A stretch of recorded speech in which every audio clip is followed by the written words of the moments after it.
নমস্কার, আশা করি আপনারা সবাই ভালো আছেন। এসএস জয়গুরু ব্লগে আপনাদের অনেক অনেক স্বাগত। আমি সকালবেলা স্নান করছি আর এদিকে মিঠি ওর বাবার সঙ্গে আবদার করেছে জোর করে যে আমি রুটি বেলবো। আমি দিই না, ছোট বলে আমি কিছুই করাই না। আর ওর বাবার কাছে যত সব আবদার করে আর ওর বাবা টুকটাক আবদারগুলো মেটায়। এইদিকে ওর বাবা রুটি দিয়েছে করতে, ওর বাবা সবটা রুটি করে নিয়েছে আর মিঠি একটা লিচি নিয়ে নিজে রুটি বেলতে বসেছে। এর আগেও করেছে দু একটা, যাই হোক এইভাবেই করতে করতে শিখে যাবে। রুটিটা বেশ গোলও হয়, নিজে আটা নিচ্ছে আর রুটিটা গোল করছে। আমি এদিকে স্নান করে চলে এসেছি, মুখে একটু নিভিয়া মাখছি, তারপর পুজো করতে যাব। এইদিকে মিঠির দুষ্টুমি মানে যত বড় হচ্ছে তত দুষ্টুমি বাড়ছে। তো যাই হোক, রুটিটা তোর বেলা হয়ে এসেছে। আমাকে যখন তখনই বলে, মা আমাকে এটা করতে দাও, মা আমাকে ওটা করতে দাও, মা আমাকে বাসন ধুতে দাও, কিন্তু আমি দিই না। ছোট তো, এই বয়সে কি কোনো কাজ করতে দেই কেউ? তো যাই হোক, আমি এদিকে নিভিয়া মাখার পরে সিঁদুর করছি। এদিকে আবার রুটিটা খুব সুন্দর গোল করেছে মিঠি। এইদিকে আমি আবার সিঁদুর পরতে যাচ্ছি, ছোট আয়নায় দেখতে পাওয়া যায় না। তো ছোট আয়না থেকে আমি আবার বড় আয়নায় গেলাম, শোকেশের আয়নায়। ছোট আয়নায় সিঁদুর পরা যায় না, বড় আয়নায় ভালো করে সিঁদুর পরানো যায়। তো আমি প্রায় দিনই এটা ভুল করে থাকি, ছোট আয়নাতে হয় না, তো আমি ছোট আয়নাই করতে যাই। তবু আমার ছোট আয়না লাগে। তো খুব সুন্দরভাবে গোল করেছে রুটিটা। এইভাবে আটা দিয়ে চারিদিকে ঘুরিয়ে ঘুরিয়ে ভালোই ও গোল করতে পারে। এর আগেও করেছে অনেকবারই করেছে। তো যাই হোক, ও তো গোল করেও নিল। ও জানে ঘুরিয়ে গোল করতে হয়, ও জানে। ইমা আবার দেখুন কি কাণ্ড, রুটি করবে না, ও পরোটা বানাবে। ও আবার 3 কোনা করে ভাজও করে নিল, সেটাও দেখে আমাদের শিখেছে। আমি পরোটা করি গোল করে আর ওর বাবা করে 3 কোনা করে। তো যাই হোক, 3 কোনা করে ও দেখে শিখে নিয়েছে, ওটাকে আবার পরোটা বানাচ্ছে। ভালোই পারছে, এইটুকু পুচকি মেয়ে ভালো পারছে দেখে দেখে। পরোটা তো বেলেই নিচ্ছে ও। আমি আবার মিঠিকে জিজ্ঞাসা করছি, তুই কখন দেখলি এসব করতে? বলছে, তোমরা যখন রুটি বেলো পরোটা করো তখন আমি চুপ করে বসে বসে দেখি, আর দেখেই আমি শিখেছি। আমি, তুই পারিস? বলছে, হ্যাঁ পারি, দেখো না আমি করছি তো, এই তো এইভাবেই করি আমি। যাই হোক, এর আগে কোনোদিন পরোটা বেলেনি, ও রুটি বেলেছে, তা আজকে পরোটাটাও করে নিল। খুব একটা বড় করে দিয়েছে, বড় হলো, সুন্দরও হয়েছে, দেখতেও ভালো লাগছে। তো আমি এদিকে নিভিয়ে মেখে সিঁদুর পরে পুজো করতে এসেছি। পুজোয় বসলাম আর এদিকে মিঠিতেও পরোটা করলো। তো যাই হোক, রুটি পরোটার পর্ব তো হয়েই গেছে, রুটি করাও হয়ে গেছে আর পরোটা করাও হয়ে গেছে, মিঠির হাতের পরোটা। তো এদিকে আমার পুজোও শেষ হয়ে গেছে, পুজোর বাসন ধোয়াও হয়ে গেছে।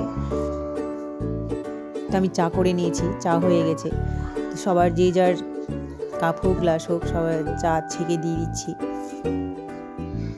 মিঠির রুটি বেলা পরোটা বেলা দেখে আমারও কিছু কথা মনে পড়লো। ছোটোবেলা আমিও মা যেভাবে কাজ করতো, রান্না করতো, যাই করুক না কেন, দেখে কিছুটা শিখেছি আর কিছুটা শ্বশুর বিয়ের পরে এসে শিখেছি। এদিকে শাক ধুয়েছিলাম, শাক কাটছি। পরোটা বেলেছিল, ভাজা হয়েছে। ও আজকে চা খাবে, চা দিয়ে পরোটা খাবে। আজকে হরলিক্স করিনি, পরোটা দিয়ে খাবে। নে নে নে, তো পরোটাটা নে, ছোট পরোটা। এটা ছোট পরোটা, ছোটটা বড়। এটা এর মা বলবো কোনটা? সৌভিক টিউশন যাওয়ার জন্য রেডি হয়ে গেছে, ও টিউশন যাবে, এক্ষুনি বেরিয়ে পড়বে। তো এখন বাজে প্রায় 8:30টার মতো।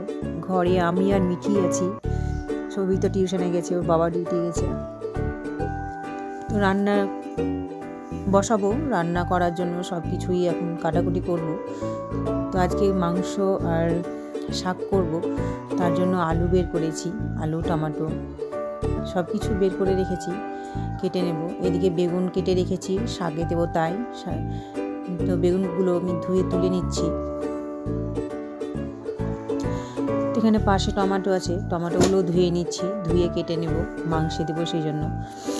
আমি আবার মশলার সঙ্গে টমেটো দিয়ে দিই, মানে টমেটো কেটে মশলার সঙ্গে দিই, যখন আমি মাংসে মশলা কষাই তখন একসাথেই দিয়ে দিই আমি। তো ভালো লাগে আমাকে টমেটো মাছে, মাংসে, ডিমে দিলে খুব ভালো লাগে, টেস্টি মনে হয় আমার। যাই হোক, যে টমেটোগুলো আছে সেগুলো আমার কাটা হয়ে গেল। তারপরে যে আলুগুলো আছে সেই আলুগুলো আমি, নতুন আলু তো ছিলতে হয় না, চেঁচে নিলেই হয়। তো আমি আলুগুলো চেঁচে নিব, চেঁচে নিয়ে ধুয়ে কেটে নিব। তো এদিকে কাটাকুটি হয়ে গেছে, কাটাকুটি হয়ে যাওয়ার পরে সব ওগুলো ধুয়ে আলু ধুয়ে নিয়েছিলাম, তারপরে আলু তেলেও ভেজে নিয়েছিলাম। তো চাল ধুয়ে এদিকে ভাত বসিয়ে দিয়েছি, ভাত হয়েও এসেছে। এদিকে মাংস কষাতে কষাতে আমার মেয়ে বলছে মামা একটা দাও না। আসলে ওরা একটু কষা মাংস, কষা আলু ওরা খায়, এমনিও খায়, কোনোদিন রুটি দিয়ে খায়। তো আজকে সৌভিক নেই, শুধু মিঠি আছে, মিঠির জন্য তুলে নিলাম, ও খাবে, খেতে ভালোবাসে। আবার যেদিন খাসি মাংস করি সেদিন খাসি মাংসতে আমি পেঁপে দিই, আলুও দিই, পেঁপেও দিই, খেতে ভালো লাগে। তো আমার রান্না কমপ্লিট হয়ে গেছে। রান্না হয়ে যাওয়ার পরে গ্যাস মুছে নিয়েছি, কড়াই ধুয়ে নিয়েছি, সকালের জলখাবার, চা খাওয়া, সব কিছুই বাসন টাসন ধুয়ে ঘর পরিষ্কার করে এখন আমরা একটু যাবো শপিংয়ে, সৌভিকের জ্যাকেট কিনতে। এদিকে মিঠিও বলছে আমিও যাবো, মিঠিকে নিয়ে যাব না, মিঠিকে রেখেই যাব। তো যাই হোক, আমরা বেরিয়ে পড়েছি এখন। এদিকে মিঠি জেদ ধরেছে যাওয়ার জন্য, মিঠিকে নিয়ে যাবো না, মিঠি থাকবেই। এইদিকে আবার সৌভিক যাওয়ার সময় বলছে মা আমাকে একটু গুড় বাদামগুলো দাও না। আবার বের করলাম, যাওয়ার মুখে দরজা লাগাতে যাব, তখন বলছে দাও। এবার বের করলাম, সৌভিককে দিলাম, মিঠিকে ডেকে দিচ্ছি। ফ্রিজের মধ্যে ছিল তো, শক্ত হয়ে লেগে আছে, তো ছুটাতে মুশকিল, ছুটাতে গিয়ে আবার হাত ধাও, কোথাও যাওয়ার সময় এরকম করলে একটু অস্বস্তি লাগে। তো মিঠিকে দিলাম, মিঠি অর্ধেকটা নিল, বাকিটা আমাকে খাইয়ে দিল। তো আমরা বেরিয়ে পড়লাম, ঘরে তালা লাগাতে যাচ্ছি, সেই মুহূর্তে আমার মনে পড়লো ব্যাগটা হালকা কেন। ব্যাগ খুলে দেখি যে আমি ছোট একটা পার্স, যেখানে আমি খুচরো পয়সা রাখি, সে পার্সটাই ভরতে ভুলে গেছি। দিয়ে আবার তালা খুলে আমাকে ভিতরে যেতে হলো। দিয়ে আবার আলমারি খুললাম, আলমারি খুলে আমি ছোট পার্সটা বের করছি। আমার এটাই হয়, কোথাও গেলে কিছু না কিছু ভুলে যায়, আবার কিছু দূর এগিয়ে মনে পড়ে। তো যাই হোক, আজকে বাড়িতেই মনে পড়ে গেছে। তো আমি আলমারি খুলে পার্সটা বের করছি, এই যে ছোট্ট সেই পার্স, এটাই ভুলে গিয়েছিলাম। তা আবার নিলাম, নিয়ে আবার বেরোবো।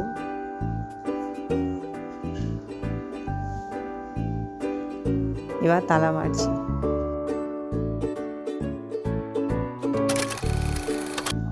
তো আমিও সৌভিক চলে এসেছি, সৌভিকের জ্যাকেট কিনতে বাজারে চলে এসেছি। তো দু একটা দোকান ঢুকে পছন্দ হলো না, আবার অন্য দোকানে গিয়েছিলাম, প্রায় 3-4টা দোকান আমরা হেরফের করেছি। তো যাই হোক, ওর এই দোকানে এসে, যে দোকানে আমি বসে আছি ওই দোকানে এসে একটা জ্যাকেট পছন্দ হলো, জ্যাকেটটা নিলাম আমি। দিয়ে আমি ভাবছিলাম যে আমি একটা চুড়িদার নেব, তো চুড়িদার পছন্দ হলো না, বের করে দেখালো কিন্তু পছন্দই হলো না, তাই নিলাম না। আরও বেশ কয়েকটা দোকানে গেলাম, কিন্তু পছন্দ হলো না। চুড়িদার পিস দেখালো, তবুও পছন্দ হলো না।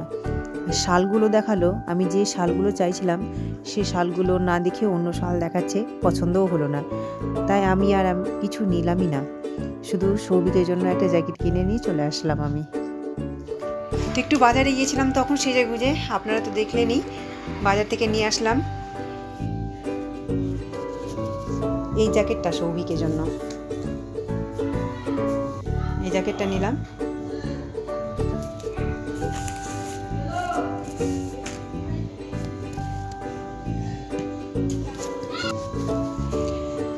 জামা কাপড় ঘষার ব্রাশটা ভেঙে গিয়েছিল, তাই ব্রাশটা নিলাম। আর পায়ের এটা ঘষার জন্য সাথে কমলা লেবু নিয়েছি, কলা নিয়েছি, কলাটা রেখে দিয়েছি আমি। তো যাই হোক, এগুলোই নিলাম। তখন 1:10 দেরি আছে, 1:10 দেরি আছে। মা আমার ঠোঁট ফিরে গেছে, ঠোঁট ঘষছি। এই যে মা কিছুক্ষণ বাদে খেতে বসবো। আমার ঠোঁট ফিরে গেছে। কিছুক্ষণ বাদে খিদা পেয়ে গেছে, একটু পরেই খাবো। এগুলো গুছিয়ে নিই, তারপর একটু খাওয়া দাওয়া করবো। তো পাশে থাকুন, খাবার আসছে। সন্ধ্যে ভাত দিয়ে দিলাম, সাথে শশা, স্যালাড, এটা মাংস, আর এই যে শাক, মাংস, ভাত আর স্যালাড। এটা মিঠিকে একটু শাক দিয়ে দিই। না নিব না, না।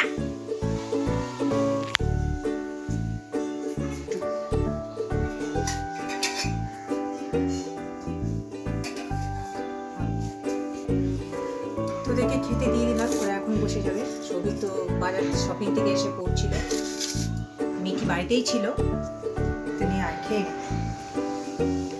হাত ধুইনি। হাত ধুয়ে এসো। বিছানা। না না, তুমি হাত আজকে ঠিক আছে। তো খাওয়া দাওয়া হয়ে গেছে, খেয়ে দিয়ে বাসন টাসন ধুয়ে বসে থাকতে থাকতে একটা কথা মাথায় এলো আমার, যে অনেকগুলো লঙ্কা আছে, প্রায় 1.5 কিলোর মতো লঙ্কা এনেছিল। তো লঙ্কাগুলো তো বেশি দিন থাকলে পচে যাবে, আর লেবু এনেছিলাম আমি। ভাবছি লঙ্কার আচারটা করে নেব। তো 1.5 কিলো লঙ্কার মধ্যে 1/2 কিলোর মধ্যে রাখলাম, 500 মতো রাখলাম, আর 1 কিলো লঙ্কারই আচার করলাম। আর বড় বড় 4টা লেবু ছিল, সেগুলো কেটে নেব। তো লঙ্কা ধুয়ে আমি কেটে নিয়েছি, মাথাগুলো একটু চিড়ে দিয়েছি। ধোয়ার পরে প্রত্যেকটা লঙ্কার মাথায় চিড়ে দিয়েছি, যেন লেবুর রস আর লবণ একটু ঢোকে, সেই জন্য। না চিড়ে দিলে আবার টকও ঢুকবে না, লবণও ঢুকবে না, তখন খেতে স্বাদ লাগবে না, ভালোও লাগবে না। তো যাই হোক, লঙ্কাগুলো ধুয়ে চিড়া হয়ে গেছে। এবার সবটাই লেবু আমি কেটে লেবুর রসও চিপে দিয়ে দিলাম কড়াইয়ের মধ্যে। কয়েকটা বিচি পড়ে আছে লেবুর, তো ওগুলো তুলে ফেলে দিচ্ছি, পরে তিতা লাগবে তো ওই জন্য। তো আমার লেবু রস দেওয়া হয়ে গেল,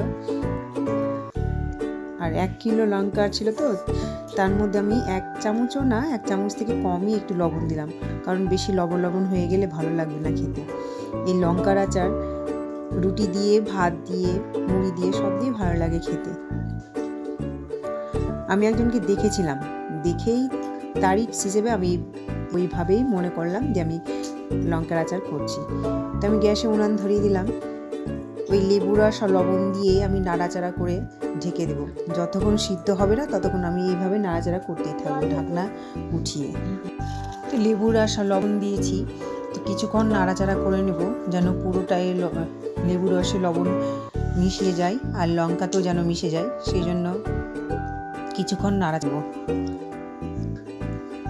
তারপরে ঢাকনা দিয়ে ঢেকে দেবো। এইভাবেই নাড়তে থাকবো আর সিদ্ধ করতে থাকবো, মানে আসল হচ্ছে সিদ্ধ করাটা।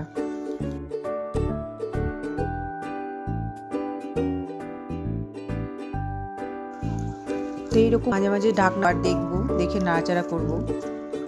তো এরকম বারে বারে ঢাকনা খুলে নাড়াচাড়া করতে হবে, এইভাবে সিদ্ধ করে নিতে হবে। তো এইদিকে মিঠি আমাকে ডাক দিয়ে বলে, মা আমি শশা কিছুটা ধুয়ে রেখেছিলাম, তো ওখান থেকে বলছে, মা শশা কেটে দাও, আমি শশা খাবো। মিঠি শশা খেতে খুব ভালোবাসে। তো আবারও ঢাকনা খুলে নেড়ে দিচ্ছি। লঙ্কা প্রায় অর্ধেকটার মতো সিদ্ধ হয়ে এসেছে। লঙ্কা এতই ঝাল